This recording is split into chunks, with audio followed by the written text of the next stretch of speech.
And there is a new snapshot of America's economy this morning showing the rich are driving its recovery. So some new data reveals the wealthiest 10% of households account for nearly half of all U.S. spending. That is the highest level in more than 3 decades. So for most Americans making less than $175,000, spending has barely kept pace with inflation. With the Federal Reserve cutting interest rates, it raises a big question now. Can the economy keep growing if most people are falling behind? Here now, host of the podcast Inspired Money with Andrew Wang and managing partner at Runnymede Capital Management.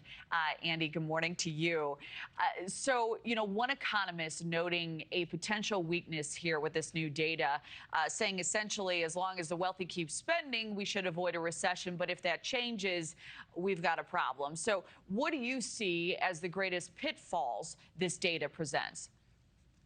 Well, I post a video after the market close every day on LinkedIn, and I summarize what happened in the stock market, talk about what the Federal Reserve is doing, and most importantly, how these things affect people's wallets. And in turn, I get to read a lot of comments from people. And you know what I see frequently? The recession is already happening for many Americans. So while Wall Street hits records, 71% of Americans think we're heading into a recession. People feel it.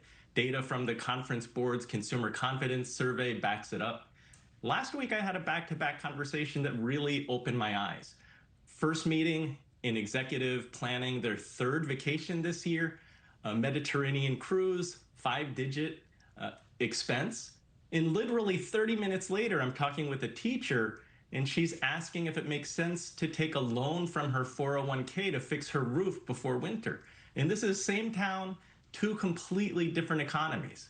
When teachers are borrowing from retirements to fix roofs with their, while their neighbors are planning cruises, that's not a recession forecast, that's today's reality. So what did the numbers tell us? Nearly half of CEOs see recession risk ahead, but walk into any grocery store early in the morning and look to see who's putting items back at checkout, watch parents choosing between gas and after-school activities. That's not future, that's what's happening now. And I think that there's a hidden recession that is taking place. The troubling part, young people, the youth unemployment is climbing. When young people can't find that first job, that first apartment, that first car, that ripple effect can eventually hit everyone. These kids aren't buying anything because they can't, and their parents, they could be the ones who are borrowing from tomorrow to pay for today. Yeah, and it's challenging to hear some of those stories. You're right. Many Americans are struggling, facing both this higher inflation and then a weaker job market. So what do you believe, Andy, are the biggest impacts of that, not only playing out in real life, but how these rate cuts now may be factoring in the future? Yeah, the rate cuts are interesting because I believe that the rate cuts don't benefit the families who need it, because